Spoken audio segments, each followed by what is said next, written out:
HAWKE'S, Tawk, and Squawk. Man, back in the honeys, back in the Dubb days, that was literally a sport amongst being my Dubb homies.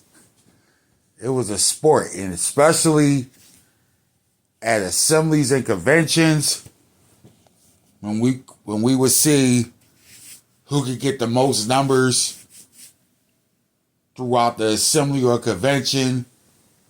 You know, usually I came out on top. I think my best convention was ironically the convention where I was baptized. I got pulled like 30 numbers over that 3-day weekend. Yeah, like 30 numbers. All I used was I just got baptized card, and that was like the easy way in. Like, hey, I just got baptized. I'm widening out in my association, trying to meet different friends, whatever. And you get the number. You know, now I didn't call all of them or whatever, but like I said, it was like a sport amongst the fellas to see who could get the most numbers. You know, we also had a code, whereas if I got this chick's number, nobody else in the crew could have her number. You know what I mean? Unless it was like somebody that was like a mutual friend, that like there were different scenarios. But usually, like, if one of the homies had this girl's number, nobody else could get the number unless said homie said otherwise. Now, usually I didn't care. It all depended on who the sister was. If she was one of my top rotation players, then nah. But if she was just somebody like that was just on a roster, like for a tryout, yeah, we use a lot of basketball terms too. We're talking about the sisters. Hey, we were young. You know what I mean? Young teenagers, the early 20s. Like, we were young bucks. You know what I mean? That's something that we did just to make things more interesting.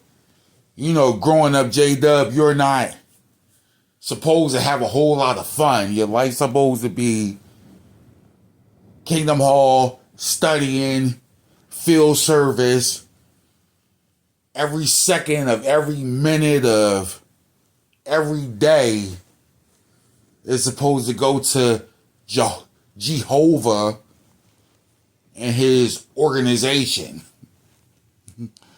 In other words, the governing body is supposed to do whatever the governing body tells you to do. They tell you not to have no life. Your whole life belongs to this organization. So that's just one of the things we did just to make things fun. Like, and it was a sport, getting numbers. You know, this was back before cell phones were real popular. I mean, we had cell phones back then, but this was back when you still had little phone books. And, you know, all the little players, we had our little dictionaries with all of our phone numbers and whatnot in there. That's until cell phones really became big and you just lived off of your phone. I mean, even though it's not like now where most people don't even memorize their phone numbers no more, or phone numbers, period. They got to go through the phone just to remember the number. But shit, I'm going back to the late 90s, early 2000s when we still carry phone books. You know, and even though you might have had a little cell phone or whatever, you wasn't storing a whole bunch of numbers. You might have stored some numbers in a phone, but as soon as you got a girl's number, you wasn't putting it in a cell phone. You was writing it down. Best believe at the assemblies, conventions, even at the Kingdom Hall, because you never know where a fine sister might come visit, or you might spot a sister from another congregation, because you know how the Kingdom Halls, you have the one congregation that comes in after the other. And around the time when we moved to 43rd and Haverford, it was 6 different congregations in a duplex. So it'll be times you might spot a sister from another congregation. You might be like, who's that? You know what I mean? She might be due for a tryout on Team Hawk. But that's just, that's just how we did. But cats did get grimy, especially Naraj. Naraj, man, this guy was what you would call woman crazy. Like, he would be the cat that not always abide by that rule where, if I got the number, you can't get it. It had been plenty of times he would do some sneaky type shit and go behind one of our backs and get the number of a chick. And even though we might not have really been into that chick like that, it's just, dog, we got a code. You know what I mean? We got standards. Like, there's so many sisters out there.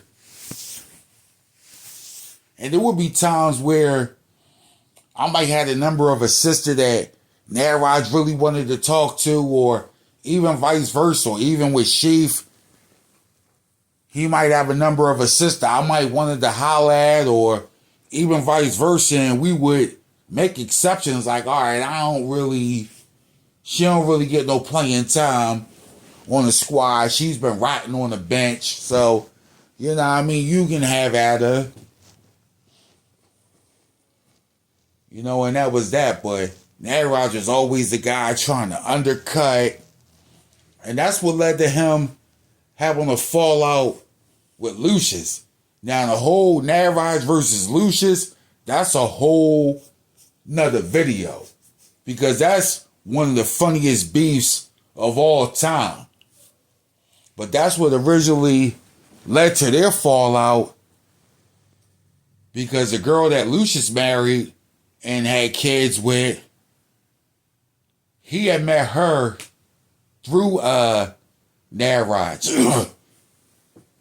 It was like Naraj was talking to some sister from Erie. I think she was from Erie. And she had cousins and friends who had just moved down to Philly, and one of the cousins was the girl Lucius had eventually married. You know what I mean? They ain't married no more. They married somebody else. I haven't talked to Lucius in almost 20 years. So last I heard through a mutual friend of ours, no, this mutual friend is not a Dubb. He's actually one of my homies from Winfield. We went to Brook together, but him and Lucius were neighbors. So last I heard of Lucius was through my homie Dolph, who was saying, yeah, Lucius had got married again. He really didn't know about Dubb politics or what goes on amongst the witnesses, so I don't really know what else has went down with Lucius, but the first girl that he married, he actually met her through Naraj. The thing is, Naraj thought he was a player. Then I give it to you, he had swag when it came to the chicks, and you know what I mean, he had his share of honeys. But you know what I mean, sometimes he overdid it, and he would go behind the homie's back and would do some backstabber type shit just to try to get at a chick. So he was going behind Lucius' back, talking to the girl that Lucius was talking to. You know what I mean? That led to a big falling out between them and me and Sheaf, because we were friends with Lucius first. We got caught in the middle, and it was just a whole mess. Like that topic will be on the Lucius versus Naraj video next episode. But yeah, like when it came to the honeys, it was a sport. And if you go back on my videos, this was about last year now, when I did a video about honey stripping, where I had stripped 2 honeys from Naraj, and those were 2 of the finest sisters he had ever talked to. You know what I mean? Go back on my channel and you'll see the video there. Honey stripping. The story of Ariel. Man. Gotta reminisce about that for a second. 2 of his finest honeys. But that was a result of all the grimy shit he was doing. You know, so that was just a little payback on my end. But conventions and assemblies and conventions, man, those were prime recruitment grounds. Especially the conventions, and man, because there's so many more options. Whereas the assembly is mostly people, like the circuit assembly is mostly people from your city. You know what I mean? It's friends from a combined maybe 8 to 10 congregations, a few hundred people, where it might be maybe 1,000 people at the most. No, the circuit assembly I don't think held that many. I would say a few hundred, so maybe 5 or 6 different congregations, something like that. Whereas the convention, the smaller conventions, not the ones at Veterans Stadium where it would be 20 to 30,000 friends, but more so once we went to the Temple Leocore Center, where it was only maybe 2,000 or 3,000 friends. Either way, the convention side, there was always a great chance of seeing a sister you never seen before. You know, the only problem was when you done bagged so many sisters that you start getting the numbers of sisters that's friends or relatives or even foes with other sisters, and they might begin to talking and word get around, because we were known out there, them boys from West Park, that's how they used to refer to us when we came up in, when it came to the assemblies and conventions, especially the conventions, and even amongst like the so-called in crowd, because I'm gonna do a video on that too in a future video about the Dubb in crowd, where that was like the popular witnesses throughout like the PA, Delaware, like throughout the tri-state. You know what I mean? PA, Jersey, and Delaware. Like the in crowd, we were like the popular Dubbs, the ones that showed up to all the happening parties, the big bowling parties, skating events, you know what I mean, outdoor stuff like the tournaments. Remember the last video I did, we was talking about the tournaments, and man, that was another ground. Like let's take it away from the assemblies and the conventions for a minute. Man, the basketball tournaments, that's where all the fine sisters used to be at. And they would be trying to dress not so provocative, but still trying to show off a little something, man. And them after parties. And even though these were Dubs, a lot of these parties weren't chaperoned. Yeah, they may have been elders and ministerial servants on the premises, but trust me, they were not eldering and they were not ministerial servanting. Like they was doing what everybody else was doing. And like I've never been one, because a lot of the people I might talk about are still Dubs, so I'm not going to put this shit out there Like what, you know what I mean? I'm not going incriminate them. But those elders and servants that used to be at those tournaments and the tournament after parties, no, they were not on their Kingdom Hall duties. Believe that. But those were like some of the best grounds of meeting sisters, like at the tournaments. Again, I'm going to keep it 1,000. I would say maybe out of all the J-Dubb sisters who, like, I would get their number, I would say between 10 and 15% of them were down for the action. I could always sense out what sisters were really about it and which ones were the goody twos. Oh, I'm going to wait till marriage and all of that. But even the ones that would come off like that at first, all you had to do was apply a little pressure. And a lot of sisters, their pressure points were drinking or smoking.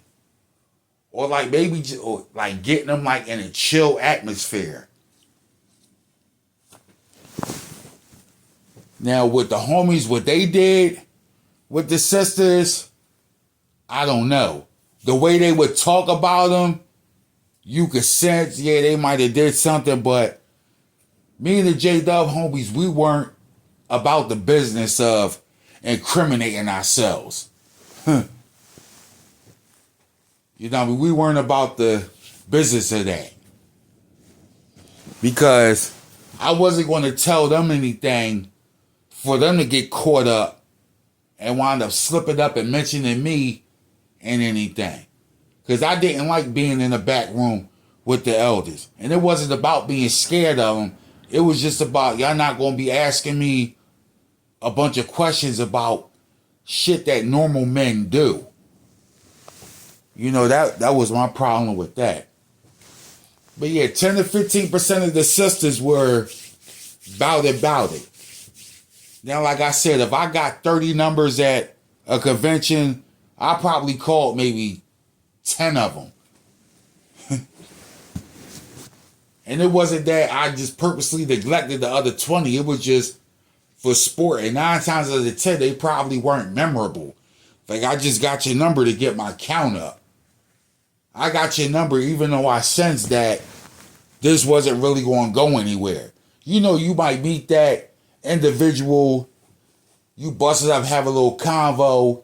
You know, you don't have all day to talk. So like, hey, let me get your number. I'll call and talk to you sometime. But you never do because you feel like this wasn't really going to go nowhere. Like, this sister is too spiritual. Her whole life is about the Kingdom Hall. I remember I called this one sister and I'm trying to fill her out. She didn't watch rated R movies. She didn't listen to rap music. Even though she was over 21, she said she didn't drink. When it came to TV programming, she only watched like the news and stuff like that. And she spent most of her free time like reading J-Dubb publications and literature. And I was like, that's my other line. I'm going to call you back. And I crossed her number out of the dictionary and everything. So, I mean, sometimes it would be like that. And me, I had little to no patience. So, I could generally tell by the first conversation if it was going anywhere or not. Because I didn't want to waste their time and I didn't want them wasting my time. So, if that first conversation wasn't hitting for nothing, usually that would be the end of that. And while most guys, when they talk to the sisters, they would ask questions based off spirituality about pioneering and spiritual goals and all of that shit. Me, I was like, hey, what do you like to do for fun? You like sports? You like to go bowling? You like to skate? You know what I mean? What type of movies you like? Like, you like to go to amusement parks, water parks. I wanted to know what you did for fun, not what you did when it came to Kingdom Hall shit. And that's why I got a lot of honeys, because they didn't care about all that either. I remember one time, because Dad Raj, even though he was about the honeys and thought he was a J-Dubb superstar, gangster, or whatever, he was really a spiritual dude where he had spiritual goals. He wanted to move up to become a ministerial servant, then become an elder. You know, when it came to talking about the sisters, he really liked the sisters that had spiritual goals.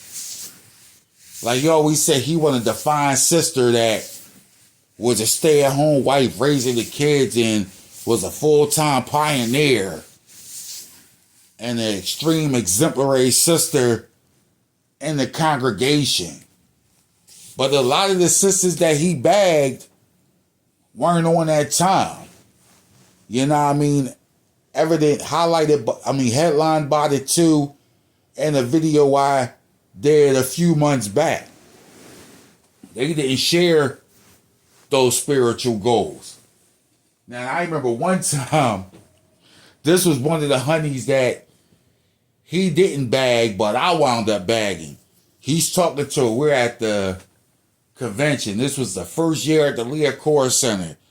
He's talking about pioneering and all that. You could just tell by her body language and facial expressions that she was not interested, intrigued, none of that. So I come over to kind of run interference, because me and Sheaf, we're walking up and Naraj is talking to her and she's not interested. A cousin comes over.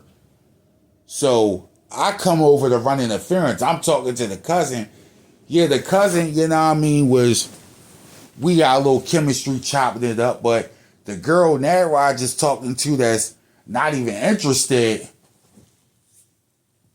she starts tuning in to what I'm saying, and she was like, oh yeah, you like, because it's the summertime, so I'm talking about going to baseball games and shit, and she's like, oh yeah, like I like going to Phillies games, whatever.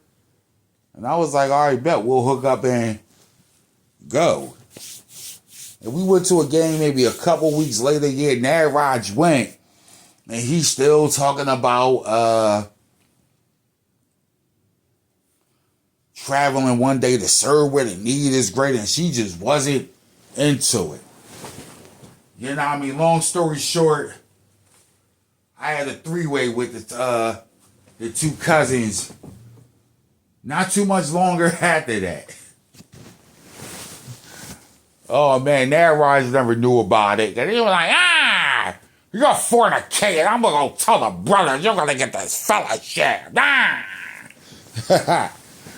But yeah, like what can I say? Like it was a sport bagging the sisters, but you know, both Sheaf and Naraj, by the time they were 19, they were already getting into a relationship, and they both got married when they were 21. So like I said, they retired from the game early. We all got married. It's funny because we all got married the same year. I got married to that J-Dubb broad that March. Sheaf got married that May. And then Naraj got married later on, like that summer, I think. But yeah, so they hung it up early. And even during my J-Dubb marriage, I was still doing my thing on the side. Because, you know, she was doing her thing, so why not? But those were like the good old days